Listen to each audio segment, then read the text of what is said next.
podcast, and every other podcast on my channel, are brought to you by my Patreon, where you can get versions ad-free, and we are currently only 80 patrons away from a second podcast just like this one, called Voice Acting 101. If you would like to support the production of these podcasts and potentially submit guest requests or questions for future episodes, go to patreon.com/Charalanahzard. Otherwise, this podcast will be available on YouTube and podcast services on the second Monday of every month, completely for free.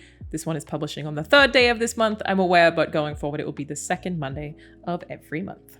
Hello, everyone. I'm Alana, and today I am joined by two wonderful people. We have Mary this way and Manny down here, both of whom are video game writers like me. Mary, who do you work for? What games have you worked on for your introduction? I work at Insomniac Games. I'm currently on the Wolverine team. I was recently on Spider-Man Miles Morales, and before that I worked on Walking Dead, the final season, and Batman, the Enemy Within while I was at Telltale Games. So basically like a bunch of indie titles nobody's ever heard of. Yeah, nobody's heard of any of my Just Google them later. It's fine. I wallow in obscurity. That's the deal. Manny, how about you? Hi. Yes, Manny, I work for Respawn Entertainment. I wrote for Titanfall, Titanfall 2, Star Wars Jedi Fallen Order, and Apex Legends. Never heard of any of them. Absolutely. Startups. Yeah, lots of tiny little games. You'll see them maybe at IndieCade or something. I don't know. So I wanted to ask you guys, I have a whole bunch of questions and we can be as candid with this as you want. But the first question I wanted to ask, say I'm somebody who just wants to get into video game writing. What's the one piece of advice that you feel either helped you the most or that you wish you had known when you started out as a video game writer? Never heard that question before. I keep it niche. I think it's that you have to have a healthy interest in video games overall. Like, you can't just be someone who has played one or two and loves them, which is my go-to style as a person, but you have to have this overall interest so that you could be a writer or a designer or an artist, whatever it is that you want to do, but specifically for writers, so that you can plug in anywhere you understand different genres and different types of games. So you need to kind of make your interest broader, and you need to be interested in more than just the writing of games, because what we do is so tied to the design and to the art and to the, there's just so many departments that we touch. So trying to develop your interests in all of game making and different types of games, not just. You're not always going to get to write on something that you love. It doesn't work that way. And I think that's the thing that's really hard, is trying to figure out how to care about something you don't care about. And that's absolutely a part of a job, is you have to really deeply care about something that you might be like, no, I don't care about this at all. I had to do that in university. They made me write a rom-com because I openly said I didn't care. And so when I was doing my screenwriting class, they were like, I want to read this. You know what? I actually kind of like, I ended up writing a rom-com about a guy who has really bad anxiety that leads him to basically rule out anyone that he's dating before they even get far enough. Like, that's great. Yeah, he asked someone a question that was like, how do you feel about having kids? And she was like, I don't know. And he was like, great, we're on different wavelengths. Goodbye. So he had like all these, like this checklist that the perfect girl had to meet, in part because like that's how his brain worked, as someone with anxiety. Anyway, I'm not gonna. So we're gonna do a live screenplay right now. That's what this 101 course is. But it was hard. Manny, and do you feel the same way? Like, you obviously at Respawn have to work on a bunch of different properties. Yeah. It's interesting. I love what Mary said about the other departments, because I think that is a thing that I didn't quite know about when I first joined and got into the industry and that sort of culture, but something I lean heavily on. There's the positives and negatives, right? There's like, oh, we gotta explain designs, silly ideas that are incredible. And then on the other side, it's like, they are incredible ideas and they're very fun and the art is beautiful and the animations are beautiful. So I see a lot of, I have friends that are not into the gaming world who see job postings and they're like, oh, I love to do that.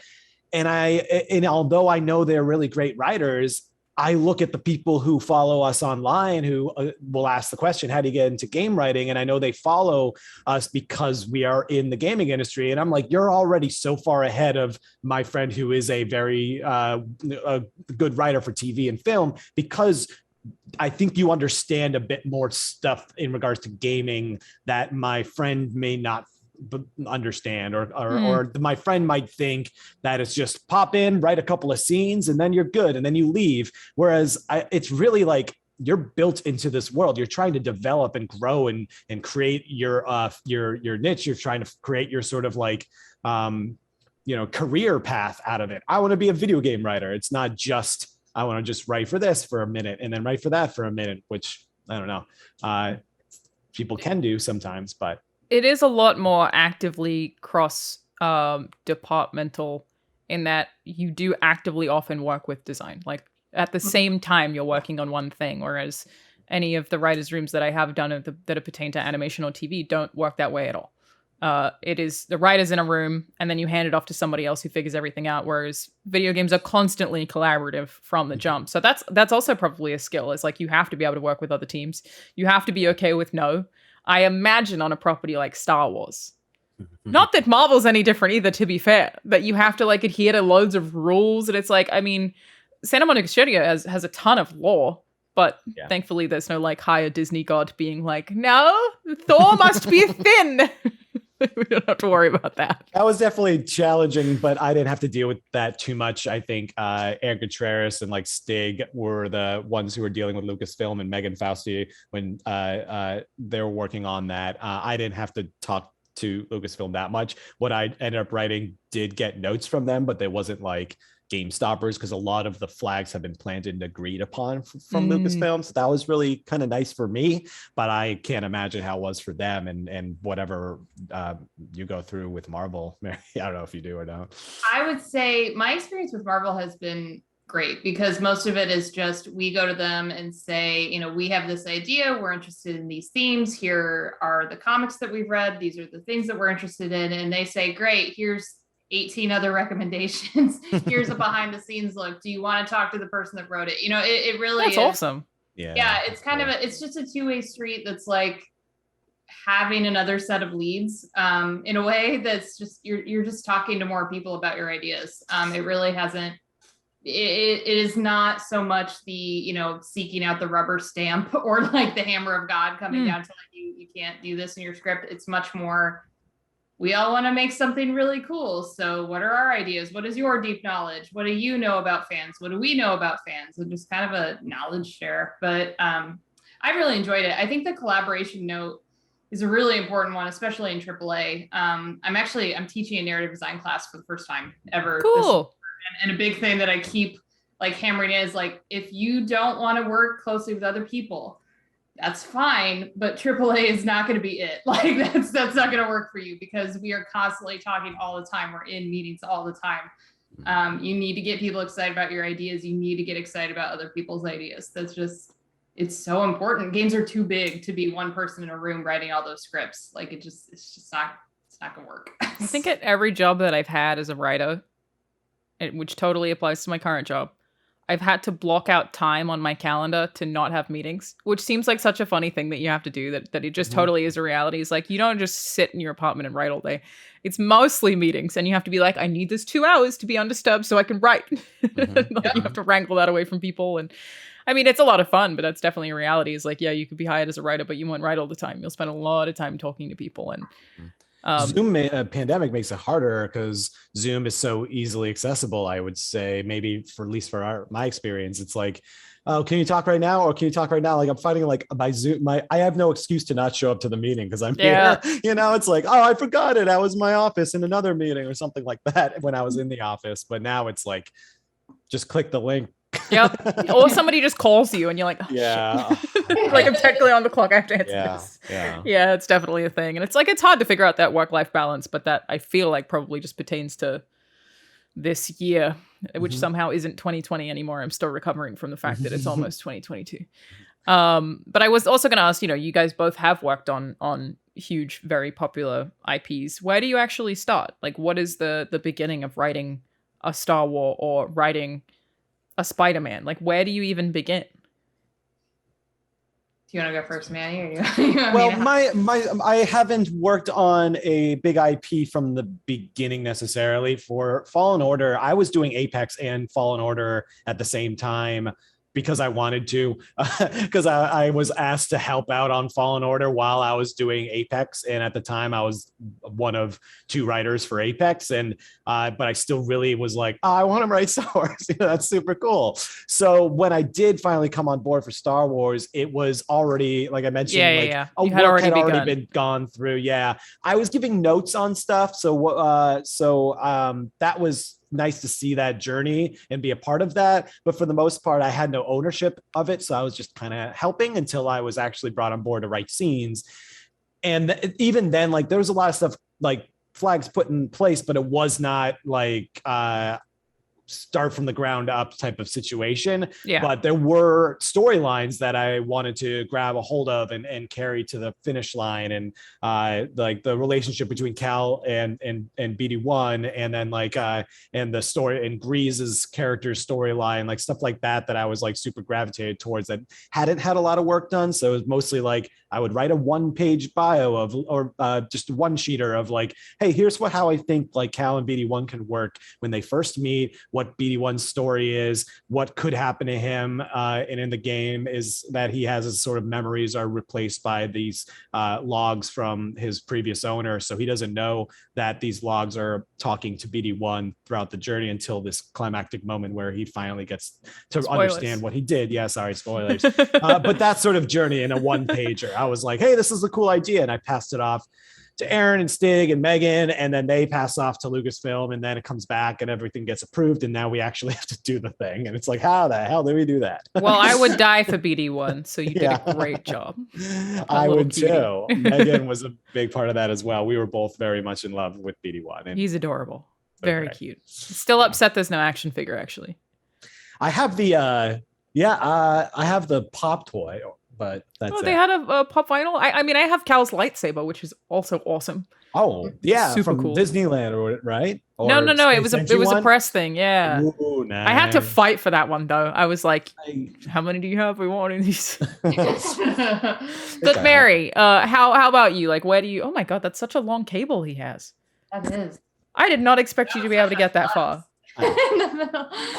Wow. There we go. Yeah. Oh, it even has BD1 on it. Little baby BD1. That's very cute. Very cute. Sorry. No, please, anytime. Yeah, Mary, where do you start on any of the franchises that you've worked on?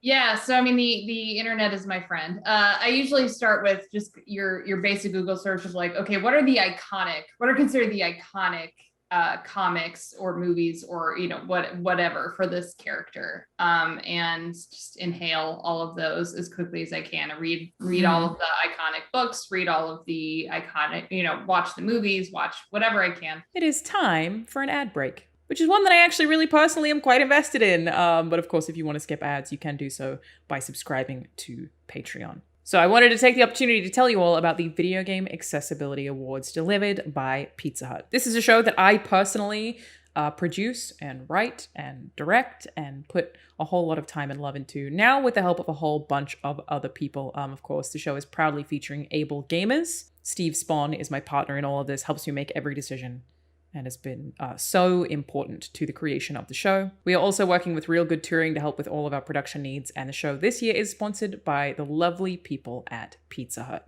It is an award show that will be airing on March 12, 2022 on youtube.com/Charalanahzard and several more to be announced outlets. And it is all about celebrating games that are taking huge and very important strides in the name of accessibility. I know that sounds very serious, but the whole thing will be a whole lot of fun with a real focus from me on a good sense of humor. So stay tuned for more information, and a very big thank you to Pizza Hut, Able Gamers, and Real Good Touring for working with me on the show this year. Again, it will be airing on March 12th, 2022. And that just kind of gives me a really good grounding in the character. It's not usually where I'm pulling storylines or themes or plots, but it does give me a sense of like, what did other writers do with this character? What are things that they started to do, but then maybe didn't finish? What are things that they maybe sort of introduced, or at least I spun off on it? So that tends to be where I go. And then the other thing is, until now, I've mostly worked on sequels, which is great in a way because I can say, okay, what are all the themes that they had in the first game that we can then build on? So for example, with Spider-Man, the first Spider-Man game, is kind of about Pete learning to work with other people. And in Miles, we could invert that a little bit. Miles already knows how to work with people. He's great at that, but he needs to learn to be his own Spider-Man because he's new to all of this. So we could kind of play off the themes that had already been established. And that's just fun for me. I like working on sequels because you can just take a theme and then springboard it a little bit. Yeah, starting from scratch. I imagine I've not done it. It's gotta be a nightmare. I've also done that too, even with big IPs, although I can't talk about them because it's NDA stuff I worked on years ago, but still NDA'd somehow. But in that case, it really was like the iconic like comics and TV shows and everything really just helps like what were people excited about with this character? What helps you relate to them? And then you throw it all in the trash. And then you go in a completely different direction. The Lost Jedi, baby. Absolutely. That's my vision. It's great. Yeah. Well, Manny, Apex is not an existing IP. That's true. Tell me about working on Apex Legends. As said previously, I imagine it's very easy multiplayer game, no stress whatsoever. Yeah, it is a nonstop roller coaster of trying to get stuff into the game that works. It actually, when we started, it was probably a little easier. We had a smaller team. It was me and Mo Alavi, and we were the only narrative team.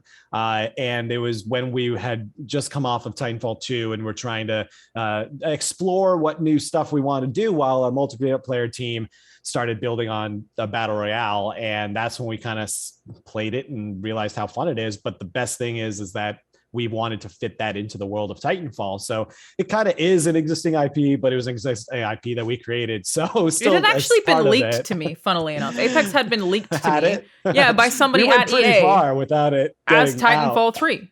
So when it was announced as Apex, I was like, this is the same game? Which I just assumed that, I don't know, meant that they were happening at the same time, but I won't force any of that conversation onto you naturally. I mean, we basically wanted to launch it day one, just without any sort of build up or promotion, because it was we knew there was the Wand of Titanfall sequel, but this was not that. And we wanted people to play it before we wanted the questions to come out. We wanted to be like, just play it right now. And it's really cool. And people were like, yeah, we love it.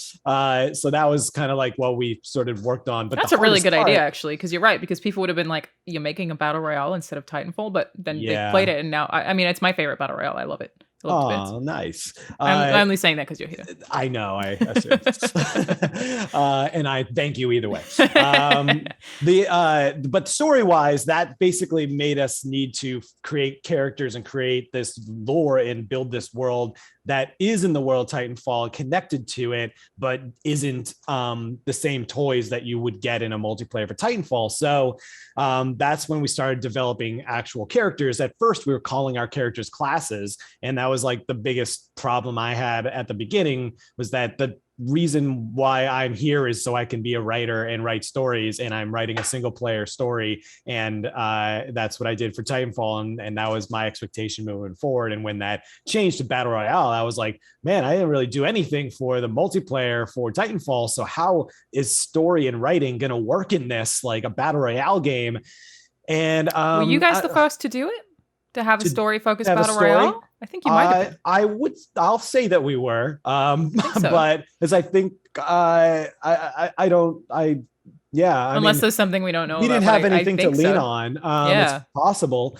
But that was sort of it. When we started seeing these characters become more like characters than classes, I remember going around the office and telling people, stop calling them classes. You're like, Lifeline was like the health class, and Gibraltar was defense class. And it was like, they're characters. We're going to give them names. And I remember looking up old emails not too long ago, and I found like the list of names that I was like, we got to call them by names so that they are people, and developing that and nailing that on the head. So AJ Shea is Lifeline's name, and that's like a name that has stuck since the beginning. And Makoa Gibraltar is Gibraltar's name. So his last name is still what his class was called, but it still makes him a real character. And once we started doing that, people started to see who they were and cared about wanting to know more about their backstories. And then that's all the work that we had to do to like set up the world and then separated from Titanfall by pushing it like 15 years into the future in a distant region of where Titanfall took place.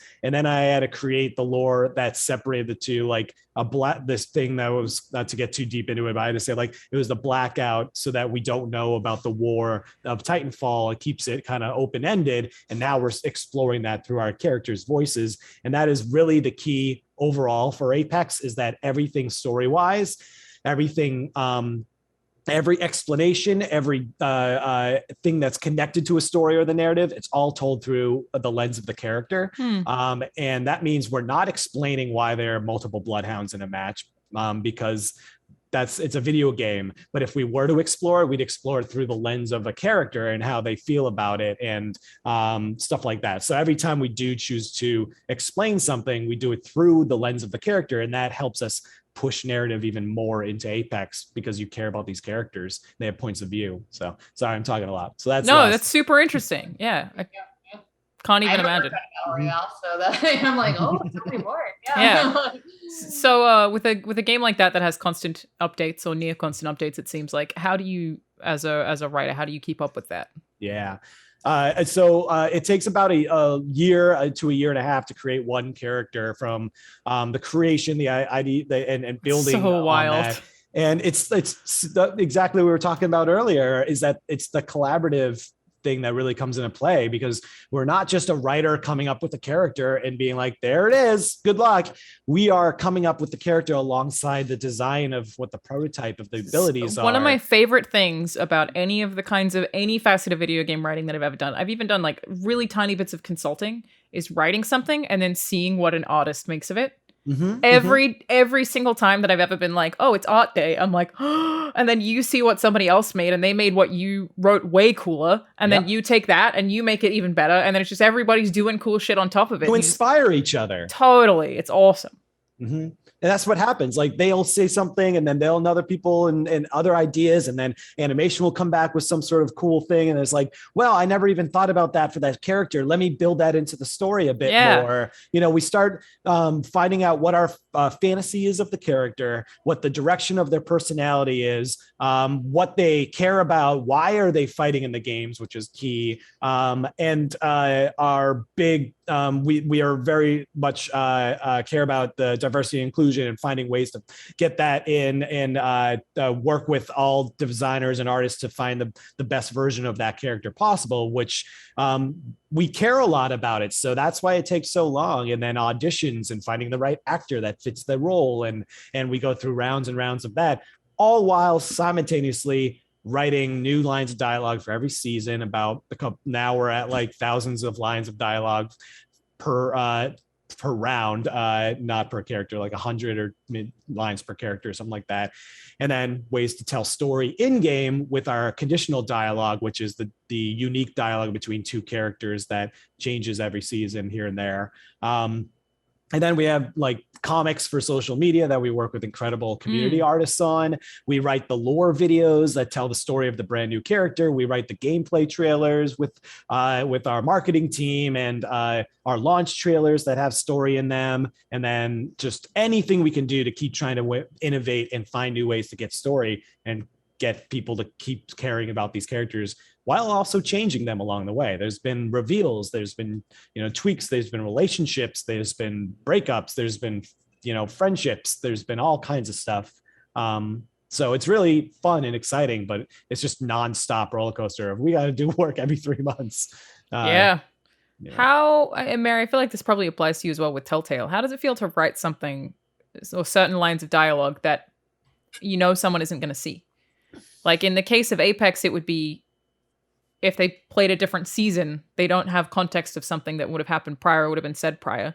With Telltale, it can be an entire subplot that just nobody will ever see. That could be your favorite subplot. Like, how do you make yourself feel okay with that? I love it because what they do opt into, I think players, I mean, I guess not always, but players love things when they chose this storyline, right? They chose this character. They chose to be a jerk or nice or whatever. I think it's great. It's how I got into gaming. Is part of it is that my early games, you know, as a little thing at a computer, were all BioWare games. I liked all the RPGs. So getting to write a Telltale game was great because when players get to opt in and shape their own characters and shape their own stories, like they feel so much ownership, and it's so exciting. And then, you know, you see all the YouTube videos go up later. It's like all the choices that you didn't choose. So like someone will see it eventually. That's true. That's true. But even if, you know, 0.08% of players got this ending, and we know, we tracked all of that, but I just think it's great. I love writing branching stories because I like to see which direction players will go in. And I like to see, the biggest thing I like to watch for is, do players change direction because of the story we've been telling? So if we have a storyline that's, you know, this theme versus this theme, it's like selflessness versus ruthlessness. Is there at any point in the story where we've given you enough really dramatic stakes, we've given you enough characters that you're going to switch sides? I love that. So getting to watch stuff like that, it's just really fun. It's something that only really video games can do with our stories. So you get like a cool social experiment. Yeah. That's kind of neat. Push you into being a jerk. Do you watch like Twitch streams to see it happen and be like, I got you? I love watching people do all that. Yeah. Because I wrote on Walking Dead, the thing I was proudest of writing was the romance between Clementine and Violet. And watching all the streamers play through that was awesome. It was the first like big piece of content I had written in a video game, and all of the Twitch streamers were like screaming, and it was just, that's so lovely. Yeah. Manny, I feel like the question is very different for you, of like, you know, a multiplayer game.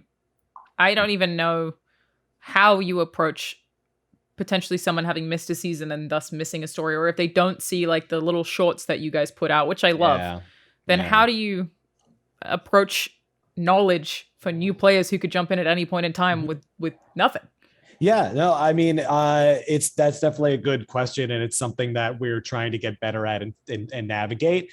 It wasn't our anticipation right at the beginning. It was like, let's get story in and see if this works, and we've been constantly putting more in and having to for content, and now we are at that point where, you know, for those who aren't caught up, like just hoping that they go back to see videos is not the best practice. So I think we've been having discussions, finding ways to find a way to help newcomers to kind of get welcomed into the lore. And they're always working on new stuff. And I think that comes with like stuff that we've tried and doesn't work, and stuff we tried that worked, but it was a lot of work to put in. And so because we're a live service, we're able to like put something in a season and then see if it hits. And if it didn't work the way we expected it, then we innovate and we have a loyal fan base that sticks with us along the way and understands that we are constantly trying to make things better and get better at it. So, you know, hopefully next coming seasons, some stuff like that could show up. Maybe. I feel like you just gave me such a PR answer, which I respect. Well, no, I imagine you do also genuinely care, but like to talk about it, like for you personally, you know, of writing 100 lines of dialogue that could disappear. Does that change the way that you approach writing it? I think the characters change because of those lines. So no matter when you join the story, you're going to feel one way about a character eventually, and then you will be on the journey with that character as they continue to change and develop relationships and friendships and whatever with other characters and their world. So we don't lean too much on all of the explaining of why they're here and why they're needing to do join the games, or even too much of their backstories, which are fully fleshed out, but more on the now and with those characters, because it is a in the moment all the time game. So I think after playing probably a week, you'll know some of the friendships, and then next season might break up a friendship or something like that, and you'll still feel it. So I think I think the emotion can still come across. Yeah, no, that's totally fair. You know? It's just like so different to what both Mary and I do, frankly. It's so weird. It's just a weird. We're figuring it out as we go. And I think in the end, if I think you all feel this way, is like if you can make someone cry in a video game, then you won. and we've done that, and we've all done that, and it's super, super gratifying. And I think AAA game development as a whole is figuring it out as we go. No, not even AAA, just the whole thing. The whole thing is always falling apart and nobody knows how any of it works. So this is a thing that I think about a lot, that I'm very excited to ask both of you is, what do you see as the future of video game storytelling, or are there directions that you want to see the industry head in that it hasn't yet? Mary? Oh yeah, so super chill question. Yeah. I think about it every day. Yeah. Well, I might unfortunately have a somewhat boring answer in that I think people love good stories, and I think we're good at telling them. Like, it's not new, right? Storytelling is not new. Humans are pretty good at it. They're pretty good at being able to tell when stories aren't amazing, because we do it all the time. Every Shakespeare day. guy was overrated. I don't know. Yeah, whatever. So like, we're good at this already. And then getting to apply that to the idea of play and different types of play and different verbs and different fantasies. It's just an exciting time to be in something that's constantly changing. Like, I feel like, every time I hear, oh, this is the next big thing in video games, I'm like, well, we did that 20 years ago. Like, it's True. not, or, 10 years ago or 5. Like, we're constantly, I don't want to say recycling, because that has a negative connotation that I don't mean. It is this, we're trying out new things, and then we toss it out, and then we try something new. I like linear single player games. I like branching RPGs. I got into Apex, which I did not expect because I cared about all the characters. Like, I think we're just applying story to genres that traditionally haven't had them. And that's what's really exciting about being a writer in games right now, is that more genres are going, actually, having a writing team makes people care more and then they play more. So that's the biggest change, I would say, is not that we're going to see games we've never seen before. It's more like we're going to see games that we have seen before, but now they have stories and writers' rooms and just really robust character-driven narratives. And that is happening like incrementally, constantly, is that there are a lot of studios that don't hire writers from the jump, Okay. that you didn't think that they needed them. And now that is, like we keep talking about it, is a huge partnership with design. And I was actually surprised by how much of my job at SMS would be design. It's not in my job title, but like, I do have to think about like, okay, well, what does this look like? How much would that cost? Like, I do have to think that way all the time. And I feel like the earlier you have a writer's team on board, and like I said, more studios are doing it faster and faster, then the better the stories can be in the long term. Because, you've heard about a million AAA studios that hired a writer's team 6 months left, and they're like, yeah, fix it. Figure it out. Words on it. Yeah. Make people cry, and you're like, I'll try. alrighty, buddy. How about you, Manny? How do you feel about the future of video game storytelling? No, yeah, all that is spot on. It's definitely I've seen that because I was the first full-time writer for Respawn. No way. And then it wasn't until after or like midway through Titanfall 2, or right when we launched, I forget, but Aaron Contreras and Megan Festu were, I believe, the next two brought on for Fallen Order. So then who wrote the first Titanfall?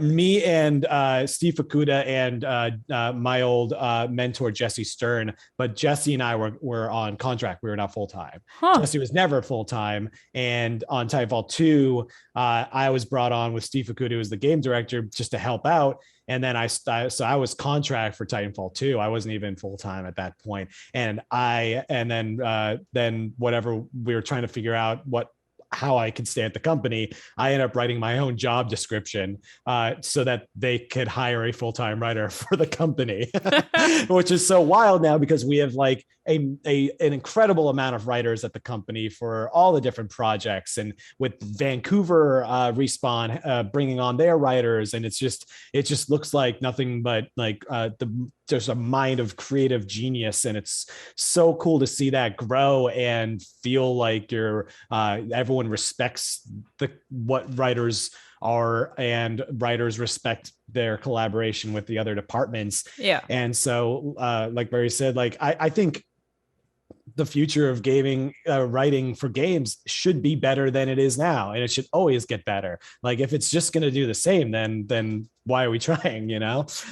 So there is that iteration over and over and over again, but that's to make it better. And although we're figuring it out as we go, we're also really good at what we do, and that's why we're figuring it out. We're not just figuring out to do the same thing over and over again. We're figuring out how to do it better with writer rooms, with more voices who haven't been heard, and get them in rooms, and other types of games and styles of putting story either in the game or outside of the game, with comics and with all kinds of stuff that people will start caring about because it's connected to the game. It's like the source of the game is, you know, the center of it all, and then the comics and the short films or whatever are all attached to that, as opposed to the opposite, where it's like, you know, go see a movie and you want to play the game of that.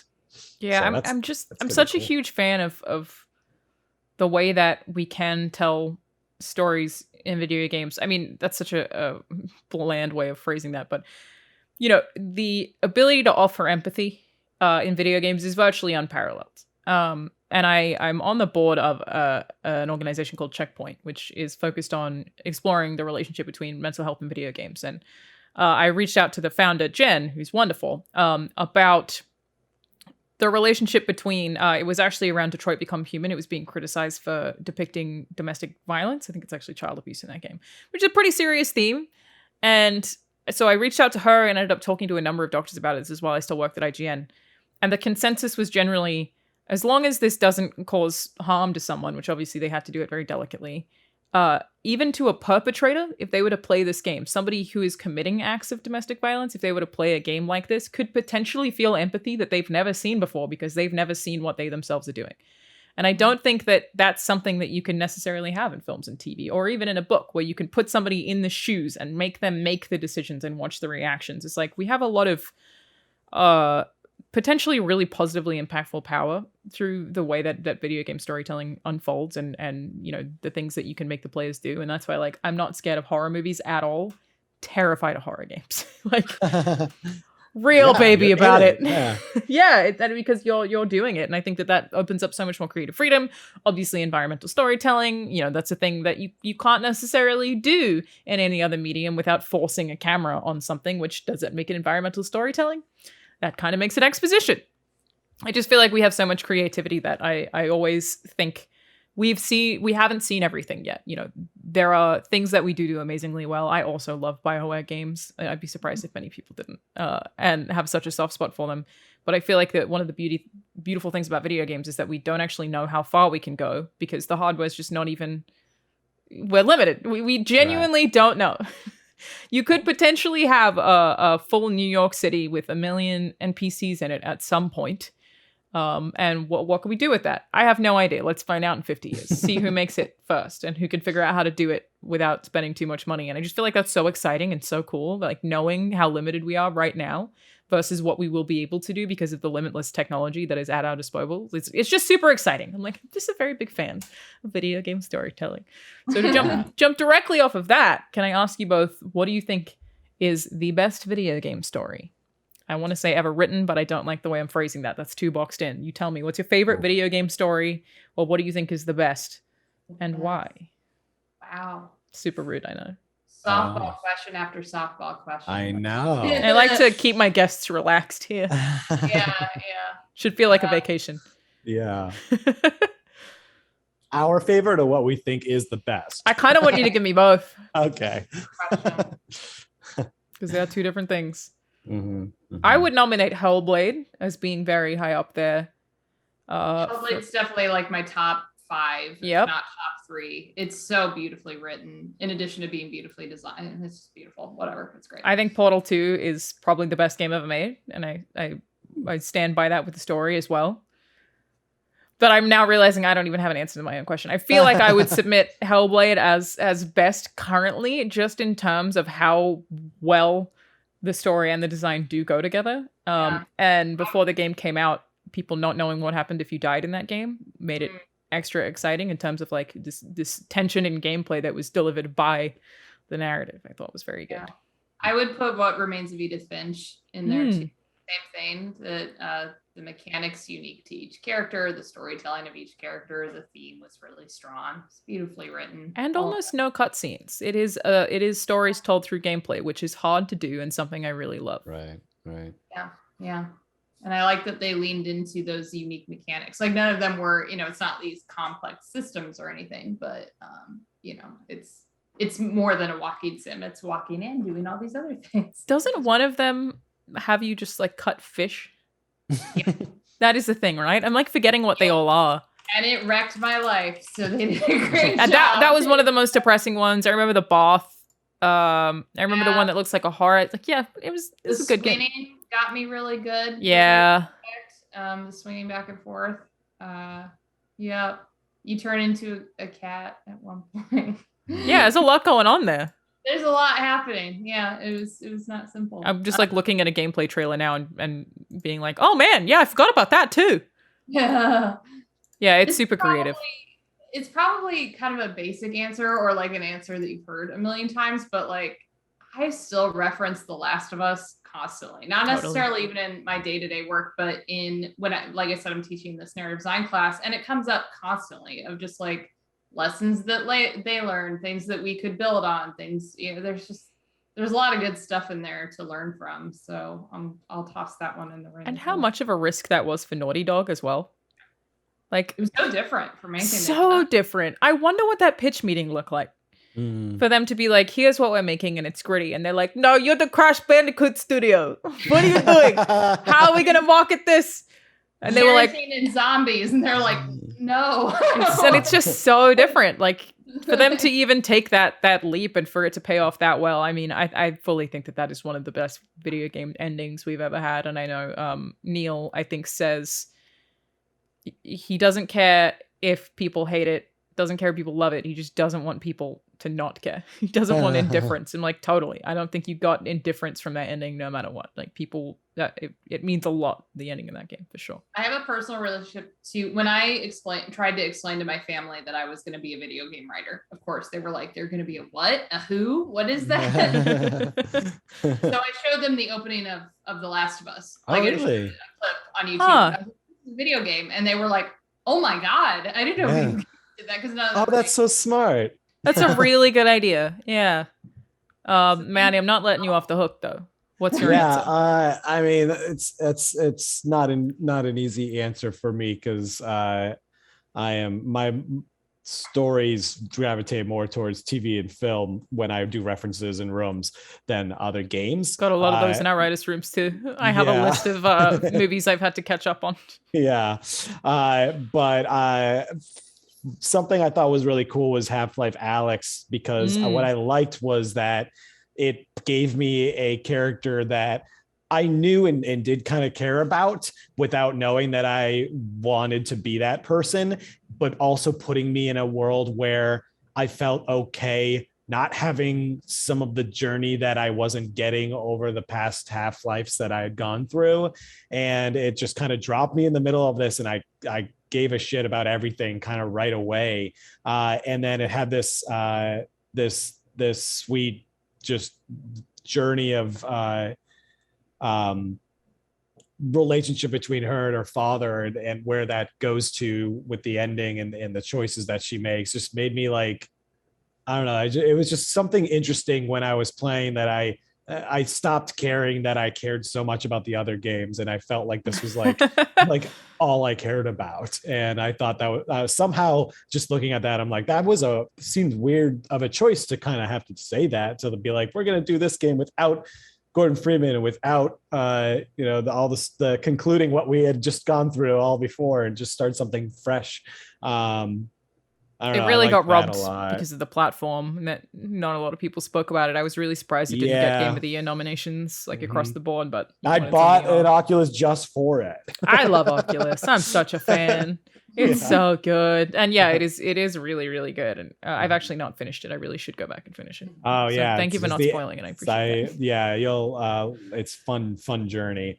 And then I also reference Uncharted 4, because there's this moment that I do reference in the thing that was that we call the nexus, which is this moment when gameplay, character, and the player all are in sync with what the story is and what they're doing.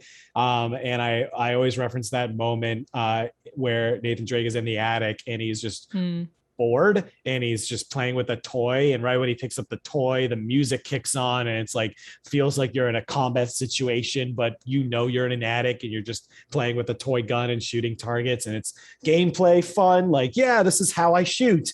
And the music makes me that experience. The character is in it right there, but then we know, like, shortly after that, he just feels sad that he's not on this adventure anymore, and that his daily life is just to kind of be at home and not out there. He kills a bunch of people. But but me as a player is also like, I'm stuck in this attic. I want to go in the jungle and I want to do more climbing and stuff like that and go on an adventure. So in that moment, I feel like the player and the character and the gameplay is all in sync. And that's like the definition of a nexus for me. That's like, now whatever Nathan Drake does moving forward, if it's in the feeling of what was established in that scene, I will be on board with it, because I will do whatever it takes to not be in an attic with a toy gun. Because you're coming from the same place. I mean, I think they did a fantastic job of that in The Last of Us Part 2 as well, where that game keeps going. And I was like, I want this to be done. Why is it still going? Then I was like, oh my God, they all feel the same way. Yeah. And at first smart. I was like, it's dragging. And then I was like, of course it is, because it's dragging for fucking everybody. My God. It's like, I've been bamboozled. But I think, yeah. Uncharted's got a lot of really great examples like that. Like, is it 3 or 4 that has that big market? That's like the amount of market. Yeah, 4 has the amount of lines of dialogue that was in that. Yeah. So cool. And the research that went into making sure that it all felt authentic. And it turns out Naughty Dog pretty good at what they do. Yeah. I mean, I also really love the story in God of War 2018, which naturally I did not work on. Absolutely zero bias. But I almost put that out there, especially the moment of when, how do I say this without spoiling? When you can't fire arrows anymore, that whole sequence. Wow, way to just punch me in the face with that just by taking a button away, but not taking it away off the menu, just graying it out. Still there. So it's there. Similar kind of nexus moment, where you feel the way the character feels, and I think that game does that quite a few times. And yeah, it is. I've never heard of it called a nexus moment before, but I like that. That totally. Steve, I think, Steve Fukuda, the game director for Titanfall, coined that term for us. I think, I don't know if he got it from someone else, but that's what he always called it, the nexus. And I always try to relate that to characters and writing for games. It's like making sure that I care the same amount as my character cares, at least in a parallel. I don't need to care about the character's specific sister or brother that they're trying to go after or whatever, but I can understand and relate to them on some sort of level of at least that feeling. So I think there's something important about that in games, and something that can only happen in games. Exactly. I think this plays to what you were saying of like movie and film, TV and film can't do this. Because I still know that I'm watching that person cry. I am not crying in the moment because of an action I made. And if you can actually get that nexus to work, you will be the one crying because of the action you made or action someone else made to that character. And that's what makes it. It's a lot of power. A lot of power. But also a lot of challenge. And that's going to lead me to my next question, which is, I won't take up too much more of your time. What is the hardest thing about your job? What is the hardest thing about being a video game writer, and especially if it's something that you think people don't expect? I think it is trying to find the right mechanics to get those moments with the player that are so crucial. To me, someone else might find that the easiest part of the job, but and I mean, that is a collaboration between design and writing and art usually, and sound department. It's everybody has to do that. But again, we're using tools that are still pretty new, right? Like this idea of taking a button off of the map because a character is not around anymore. Things like that are still pretty new to storytelling, so it's not immediately obvious. Like, how do we make the player angry because the player character is angry? How do we make them feel the struggle? How do we make them feel protective? It's not just writing, it's also what are the mechanics we're throwing at them? How can we tweak it? How can we make it so this feels that way for every type of player, not just the kind that plays in this certain way? It's challenging, but it is also the most thrilling part of what we do, because that's why we do so much playtesting, right? Is this working? Are we getting them in the right headspace? Are we getting the right reactions? And it's great. It's good narrative design, but it's not easy to pull off, and it takes a long time. And a lot of people. A lot of playtesting. Yep. Manny, how about you? Yeah, there's something about that, like the reaction of knowing that things might not work the way you want it to, and needing to push that sort of like push your ego aside, or push what you thought was right, and being able to push that aside to listen and see what other people say, and being able to collaboratively work to make it a new version of that work. Because the thing in games is things get cut all the time, things get changed all the time. Like something that's cool, at least for us, is always takes precedent. It's always we would care more about something that is not precedent prior, something that someone comes up with that's like, this is a really cool idea, we're going to do it, and you need to figure it out. And rather than trying to fight with them, you find ways to try to make it work. And I think that's sort of how we developed the conditional dialogue system, where characters are able to talk to each other. And that was something that like we always wanted to do. And Tom Casiello, one of our old writers, was wanting to try to find ways to get a actual moment in the game where Revenant and Loba were like fighting on the same team, but they're both like enemies of each other. And it just feels weird if they're not talking unique lines to each other, if they were just like friendly or generic lines. So just having to get buy-in and find ways to make it feel like that is, and how we can address that, kind of brought the idea of getting a designer on board and having them say, hey, we've been coming up with this cool idea of where we could do unique dialogue. And it's like, wait, this could work perfect for this Revenant Loba thing. And we find ways to prototype it. And so it's not like freaking out and being like, oh, it's never going to work, I'm done. It's just trusting in your collaborators that we can all make the best version possible. And sometimes you can really get in your head about that, I think. It's a big task. I think one of the coolest thing about working in video games in general is like a massive luxury that we have is everybody else being excited. Like you're all working towards this one goal where you all want the thing to be as good as possible. And you're all just like, all right, great idea. Let's figure it out. Let's make it better. And it's so cool. Like it's just so cool to be able to get to work with like really creative, smart people who can solve problems that you didn't even know were problems by virtue of like their specific kind of expertise on teams of 300 plus people. It's a good time. Yeah. That reminds me of another part of my answer on the challenge thing, because there's so many. The other biggest challenge, I think, specifically for game writers, is the outdated belief that you hit pause on gameplay so you can do some story, you hit pause on story so you can do some gameplay, rinse, repeat, and that's how games are made. And I'm very against it. Everybody's against it, whether they know it or not. Yeah, that's true. Nobody wants to play through a whole level that doesn't have any narrative content and no emotional payload. It feels like a checklist so they can get to a cutscene. And on the flip side, other players who love the checklist part but hate watching cutscenes don't want to have to sit through that's not all of us working together to make a full experience where the player feels like they're in the shoes of this player character. That's just, we do this and then we do this and we do this. It's probably what it looks like if the teams are really separate, honestly. Yeah. We'll throw a cutscene in there. I don't know. I've mostly encountered that when I was freelancing, and it was, obviously a freelance writer being like, hey, could you just throw some scripts over the fence? And I'm like, sure, but they're not going to be as good because I'm not talking to the designer about where this stuff, triggers. You can't have the impact. Yeah. Yeah, it's a fine balance. Well, I guess off of that question, then, what's your favorite thing about your job? What's the best thing about getting to write video games? Is it crazy to say that the favorite thing is the hardest thing?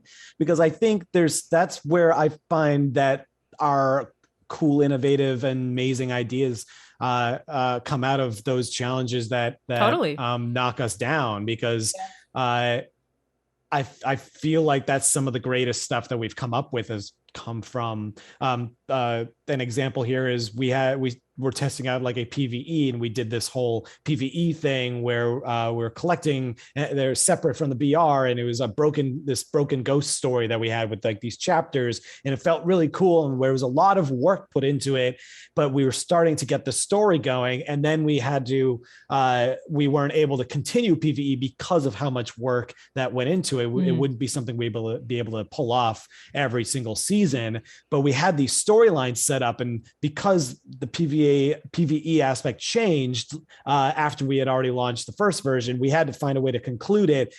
And that's what ended up kicking us off these conversations with Alex Ackerman and about how our community is really amazing fan art, and that we can collaborate with them to develop fan community made comics. And we still do this to today. We just dropped one today, and that would have never happened if PvE didn't change. Your comics are community made? The ones that we post on Twitter are all community artists. No way, that's really cool. They're all fans of the game. They're all incredible artists, and we connect with them, and then we contract them to do a specific that's number awesome. of pages. They work with a writer. So our writers write it, but we work with the artists. So all those ones, yeah. It's really I had cool. no idea. That's the coolest. Like, because then you're also like helping people build their portfolios and absolutely, yeah. Damn. And we also get to work when you are a writer assigned to a comic story with an artist, like they're involved in the process, and their input is just as valid as someone else's input. So when we're talking about the story, like they're included in that. And there's been some choices and ideas that have come about that felt really inspiring to the writers, and then the writers inspire back to those community artists. And yeah, they're all very, very talented. So getting to work one-on-one with those artists is really cool. Yeah, that rules. I just looked up some of the art, and it's all very incredible. Yeah, no way. I had absolutely no idea. That's awesome. Yeah. I mean, I know Insomniac recently hired like a social person. I'm not sure if the community manager is the right title, but I had so many friends who went for that job, and loads of them, like loads of people I know who've been in the industry for a long time, and then Insomniac ended up hiring a fan, and I was like, hey, as a community manager, like I respect the hell out of that. Like they didn't go with, the person who was running IGN social for however long or whatever else. Like they went with a fan, and I was like, that's like suits Insomniac's brand 100%. Like I hired recently, about like 5-6 months ago, I hired a fan to be our lore historian for Apex and Titanfall.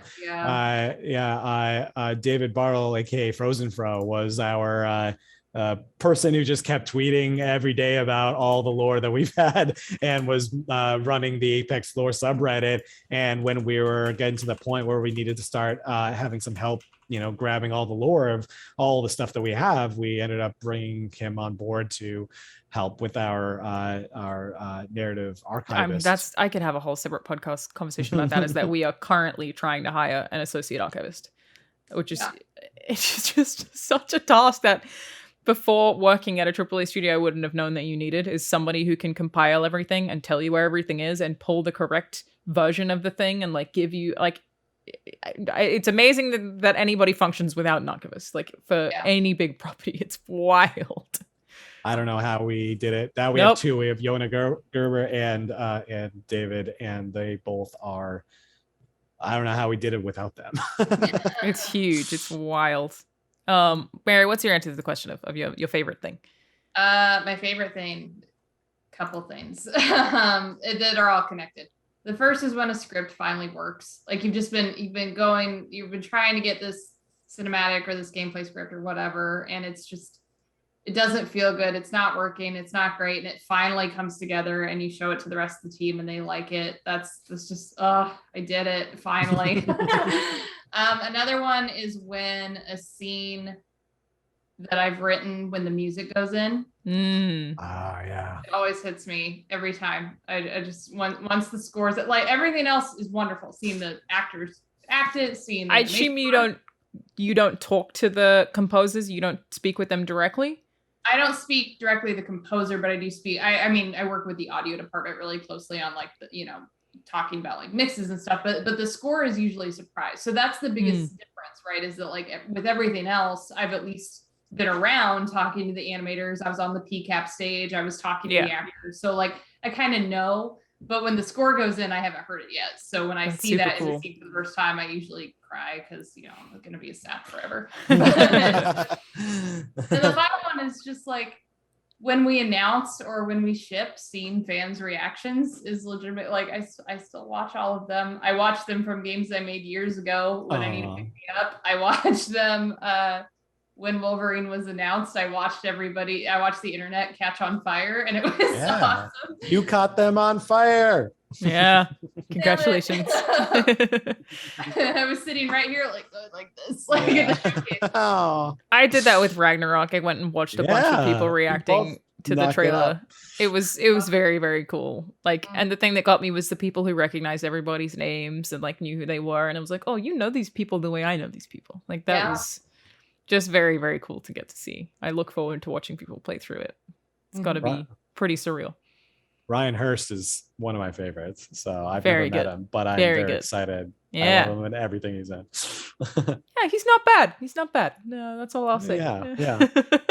All right, I'm not gonna steal. Oh yeah, go ahead. I got one thing is that you did remind me of something. I don't like to be negative, but there is a one part that I do want to point out that is a good warning for writers is that in regards to we do work very closely with the audio team, and one of the challenges is when the temp dialogue gets in the game, and I always feel like every other dev doesn't put a dev goggle on when temp dialogue is in the game, and you can get a lot of harsh feedback because it's totally just temp dialogue. And we do work very, very closely with the audio department pretty much every day. And to get actual voice actors in takes time and a process. And so I remember going through that journey of like, there's just people around the office who were filling in for characters because they had to. And it's like, we didn't change a line of dialogue and they hated the character when they heard the temp dialogue in. And then they were obsessed with the character when we got the voice actor, which is to say that voice actors are really good. But that is something that can really like make you feel like you didn't do anything great. It's a weird thing. It's a really hard thing to find a solution to, though, because if you listen to temp dialogue, it can ruin a scene. It can make it really funny. Because it's so dorky. Or if you're on, I mean, I've been on a few comedy games now, and everyone's like, "Why aren't your jokes funny?" And I'm like, I'm the one reading them. It's definitely a struggle. That is a really good point. Yeah, I mean, my favorite thing about what I get to do is 100% working with people who are way smarter than me and who have a wealth of knowledge that I will never have, and that I have the tremendous privilege of even being able to be around them, to be like, okay, you're an absolute expert on this field that I couldn't do anything even remotely close to that, and you've been doing it for a decade, and I get to talk to you about that.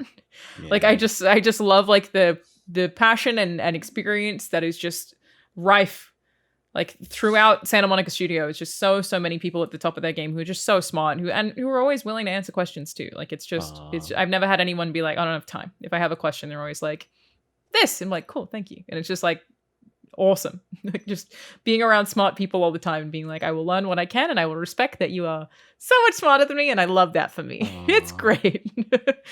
But of course, all the other stuff too. It's all good.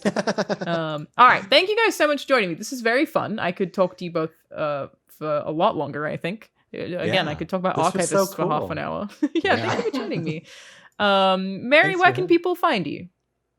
You can usually find me on Twitter at Mary K News is my handle, is usually where I'm around. Apart from that, I also have a website, marykgames.com, that has all my other press, interviews, contact. That's all there.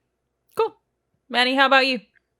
Yeah, I'm on the Twitter. I think that's mostly the only place at Manny Hagopian, and I mostly just tweet fart jokes. So nice. Keep it up.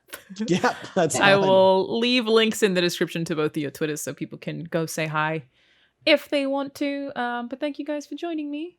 Thank you so much for having us. Of course.